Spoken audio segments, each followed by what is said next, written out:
ಗರಿಗರಿಯಾಗಿರುವಂತಹ ಅಷ್ಟೇ ರುಚಿಕರವಾಗಿರೋ ಈ ಮೆದು ವಡನ ಮಾಡ್ತಾ ಇದ್ದೀನಿ. ಇದನ್ನ ಮಾಡೋದಕ್ಕೆ ನೆನೆಸೋದು ಬೇಡ, ಹಾಗೆ ರುಬ್ಬೋದು ಬೇಡ. ಕೇವಲ 15ರಿಂದ 20 ನಿಮಿಷದಲ್ಲಿ ಈ ಮೆದು ವಡನ ಮಾಡ್ಕೋಬಹುದು. ನಾನಿಲ್ಲಿ ಕಡಾಯಿಗೆ 3 ಕಪ್ ಆಗುವಷ್ಟು ನೀರನ್ನ ಸೇರಿಸ್ಕೊಂಡು ರುಚಿಗೆ ಎಷ್ಟು ಬೇಕೋ ಅಷ್ಟು ಉಪ್ಪನ್ನ ಹಾಕಿ ನೀರನ್ನ ಕುದಿ ಬರೋದಕ್ಕೆ ಬಿಟ್ಟಿದ್ದೀನಿ.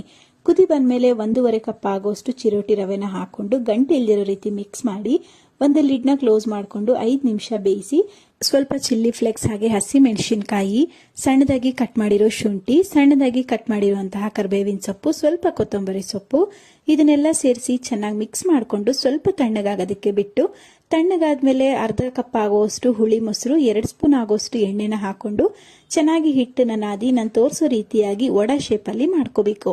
ನಂತರ ಹದವಾಗಿ ಕಾದಿರುವಂತಹ ಎಣ್ಣೆಗೆ ಒಂದೊಂದೇ ಮೆದು ವಡಗಳನ್ನ ಹಾಕೊಂಡು ಬಣ್ಣ ಬರೋವರೆಗೂ ಈ ರೀತಿ ಡೀಪ್ ಫ್ರೈ ಮಾಡ್ಕೊಂಡ್ರೆ ರುಚಿಯಾಗಿರುವಂತಹ ರವಾ ಮೆದು ವಡ ರೆಡಿ ಆಗುತ್ತೆ.